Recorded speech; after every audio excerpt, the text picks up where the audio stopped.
الحمد لله رب العالمين والصلاة والسلام على سيد المرسلين وخاتم النبيين سيدنا وحبيبنا محمد وعلى آله و صحبه اجمعین.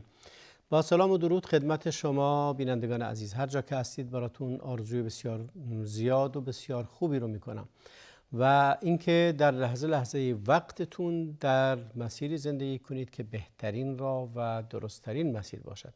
خطاهای رایجی که وجود داره در بین مردم و اون هم شاید به علت طول زمان زیادی یک عادت، یک روش خوب تغییر پیدا کرده و تبدیل شده به یک روش دیگری که جایگزین اون شده.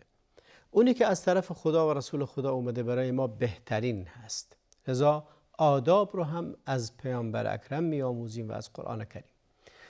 یکی از آداب‌های بسیار مهمی که خداوند به ما آموخته است این هست سلام کردن هست و پیامبر اکرم علیه السلام هم به ما یاد داده است که سلام کنیم و وقتی کسی رو میبینیم به اون سلام کنیم قبل از هر حرف دیگری.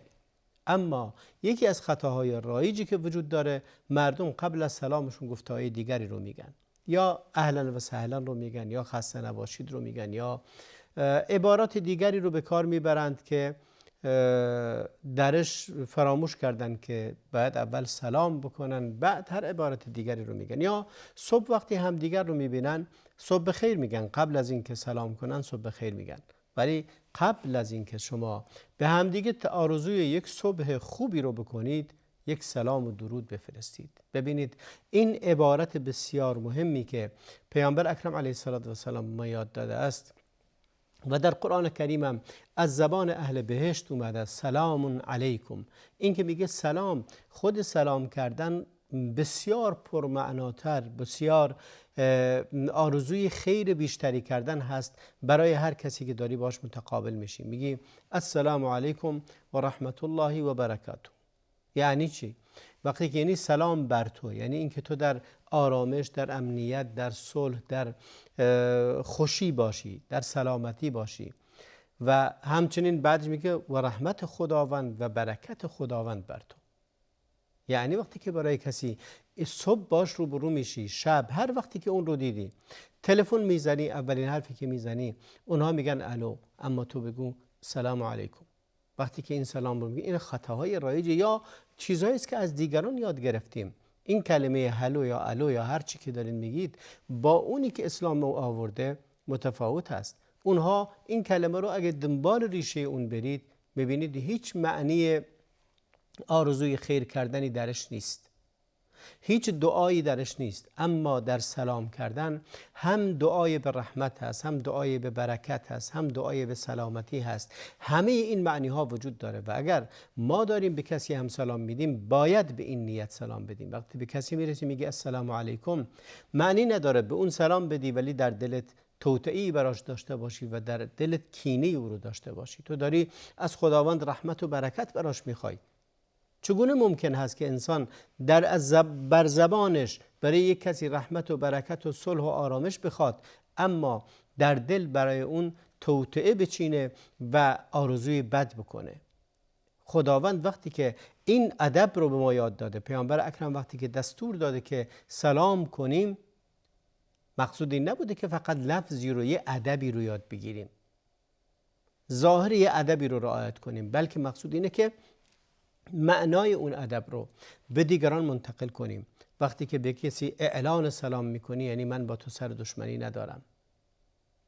و خداوند نه تنها همین سلام رو هم بر پیامبرانش فرسته، و سلام علی عباده الذین اصطفى و سلام علی المرسلین، و سلام بر بندگان انتخاب شده خداوند، و سلام بر پیامبران فرستاده شده. و حضرت عیسی هم میگه و سلام علی یوم ولدت و یوم اموت و یوم ابعث حیا. میگه سلام بر من وقتی که متولد شدم و روزی که میمیرم و روزی که زنده میشوم. ببینید این کلمه سلام بسیار پرمعنی هست، بسیار با ارزش هست. این رو بگید وقتی که به این معنی دارید میگید. حضرت عیسی این گونه گفت، پیامبران دیگه هم همین رو گفتند، خداوندم بر پیامبرانش سلام فرستاد و فرمود که روز قیامت هم بهشتیان وقتی که وارد بهشت میشوند ملائکه این گونه به اونها سلام میدن، سلام علیکم طبتم بما صبرتم، و میگن که سلام بر شما، خیلی کار خوبی کردید، عاقبت به خیر شدید. اینه که پیامبر اکرم هم این رو به ما یاد داده است. لذا یکی از آداب مهم قبل از هر حرف دیگری در هر ملاقاتی سلام علیکم و رحمت الله و برکاته، یا بگید السلام علیکم، فرقی نمیکنه. حالا اگه کامل تر گفتید کامله، اگر نه همینطور. شما در نمازتون هم تحیت رو که میخونید السلام علینا و علی عباد الله الصالحین، سلام بر خودتون میفرستید و بر بندگان صالح خدا. یعنی اینقدر مهم هست این معنی سلام دادن در خود نمازت هم، در تشهدت بر خودت و بر بندگان صالح خداوند سلام میفرستی. پس خیلی خطای بدی است و خطای رایجی است که ما به جای سلام فرستادن، سلامی که اینقدر مهم هست، اینقدر با معنی هست، اینقدر در این حال هم دعا هست. شما وقتی کسی رو میبینی میگی السلام علیکم و رحمت الله و برکاته، گذشته از این که اعلام میکنی که من هدف بدی ندارم نسبت به تو و خیر و آرزوی خوب میکنم برات، از خدا هم میخوانی که رحمت بهش بده، برکت بهش بده. آیا این مهمه؟ یا این که قبل از این که شروع کردی هر حرف دیگری با غیر این شروع بشه؟ شما دارید با یه دعای خیلی پرمعنی و خوب شروع میکنی، بعدش هم بگو صبح بخیر، اشکال نداره، بعدش هم بگو شفاک الله، بعدش هم بگو از حمام اومده بیرون بگو عافیت، بعدش هم و هر حرف دیگری. یا اگه داره کار میکنه بعدش بگو خسته نباشید، بعدش بگو اهلا و سهلا، هر چی که داری میخوای، خوش آمد داری میگی. و هر موضوع دیگری که میخواید انجام بدید باید اول بگید، سلام بکنید، بعد اون وقت که حرفای دیگری رو هم بزنید مانع ایرادی وجود نداره. ولی شروع همه دیدارهاتون، همه برخوردهاتون، همه رفتاراتون با سلام باشه. بعد از اون میتونید بعد سلام دادن میتونید هر حرف دیگری و هر عبارت دیگری رو هم بگید. و وگرنه خطاست که انسان این عبارت زیبای نبوی قرآنی رو ترک کنه، بره سراغ یک عبارت دیگری که بسیار کم معنی تر، بسیار ضعیفتر، بسیار یعنی سبکتر از اون هست. چرا این دعا به این پرمعنی، به این زیبایی، به این قشنگی رو رها کنیم و بریم سراغ کلمات دیگه؟ البته خب تضادی هم وجود نداره، اول اینو بگو بعد برو سراغ بقیه. مثلا هم سنت پیامبر رو به جا آوردی، هم اینکه این دعای خیلی خوب رو گفتی، بعد اون رو هم انجام دادی. پیامبر علیه السلام فرمودن اولا ادلکم على شیء اذا فعلتموه تحاببتم. ابتداءً در نقطه خیلی زیبایی وجود داره و اون این که پیامبر فرمود که وارد بهشت نمی شوید مگر اینکه ایمان بیاورید و ایمان هم نمی آورید مگر اینکه همدیگر رو دوست داشته باشید. و برای این که همدیگر رو دوست داشته باشید پیامبر یکی از راهکارهایی که معرفی کرد، یکی از اونها، راهکارهای زیادی وجود داره تا آدم یکی رو دوست داشته باشه یا کسی تو رو دوست داشته باشه. خیلی چیزا هست باعث محبوبیت و حب انسان ها نسبت به هم میشه که تنها حرف زدن نیست، تنها اظهار محبت کردن نیست، بلکه خدماتی که به انسان به هم دیگه میده، حمایتی که از هم دیگه میکنه، رفتار خوبی که نسبت به هم دیگه داره، خیرخواهی که در طرف میبینی، آزار نرساندن به دیگران، همه اینها باعث میشه که محبت رو در دل تو نسبت به دیگران و در دل اونها نسبت به تو زیاد کنه. فرمود اگر اولا ادلکم علی شیء اذا فعلتموه تحاببتم، میخواید هیچ راهی رو بهتون بگم که اگر اون رو انجام دادید همدیگر رو دوست بدارید؟ خب در جواب فرمود افشوا السلام بینکم، و در بین خودتون سلام کردن رو منتشر کنید. یعنی کاری کنید که سلام کردن و سلام دادن به همدیگه تبدیل بشه به یک عادت، تبدیل بشه به یک ادب بسیار خوبی که در بین مردم منتشره. یعنی این گونه نباشه که مردم به جای اون چیزی دیگری رو به کار ببرن. سلام رو جزو آداب خیلی رونق یافته و رواج یافته در جامعه بدونید. این حدیث رو امام مسلم روایت کردن. بعد از سلام کردید میتونید بگی مرحبا، میگی خوش اومد، میگی که چطوری هستی، چطوری، خوبی و خیلی از اینها. بعضی وقتا میبینید که در جامعه دو نفر به هم میگن یا چطوری، دیگه نمیپرسه، سلام نمیکنه، فورا میره این که چطور. همین یاد گرفته این رو، بلکه اصلا هدفی هم نداره از اینکه این رو میگه، در واقع آرزوی هم خیری هم نمیکنه. ما در سلام آرزوی خیر کردن هست و برکتی که در اون هست در چیزی دیگری نیست. بعدش میتونید که صباح الخیر بگی، صبح بخیر بگی، شب بخیر بگی، هر چی دیگه میگی اشکال نداره، ولی شروعش رو با سلام دادن شروع کنید، نه اینکه برعکسش کنید و با شیوه دیگری رفتار کنید. این خیلی از قضایایی رو که وجود داره این هست. و یکی از شیوه های خیلی مهمی که پیامبر از جمله اسباب دخول بهشت یاد داده به ما فرمود اطعام الطعام و افشاء السلام و الصلاة باللیل و الناس نیام، یا او کما قال علیه الصلاة والسلام. فرمود از جمله راهایی که بهشت رو برای شما تضمین میکنه یکی این که اطعام طعام هست، به فقیری طعام بدی. دوم فرمود افشاء السلام، یعنی بین خودتون با دیگران سلام کنید. وقتی که سلام کردن اینقدر اهمیت داره تنها لفظ نیست، بلکه من وقتی که دارم به دیگری سلام میدم باید هم سعی کنم که این معنی رو محقق سازم، مخصوصا بین انسان‌هایی که مؤمنن. اما اونی که دشمنت هست چرا میگن که نباید به کفار سلام بدی؟ چرا این روایت اومده؟ چرا این گونه هست؟ به این علت هست که مقصود از کفار اونایی هستن که با ما جنگ میکردند، یعنی با مسلمانان سر جنگ دارن، در جنگ بودن.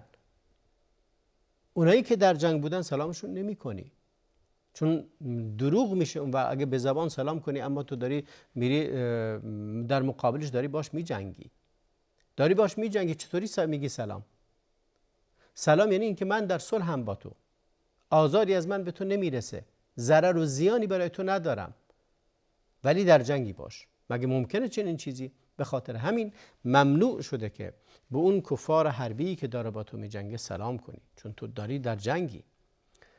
اما انسان‌های عادی دیگری که در جامعه در کنار تو هستند ممنوع نشده سلام کردن به اونها، ولی بر اون کسی که دشمن تو هست و در جنگ با تو هست سلام نمی کنی، حتی اون سلام لفظی.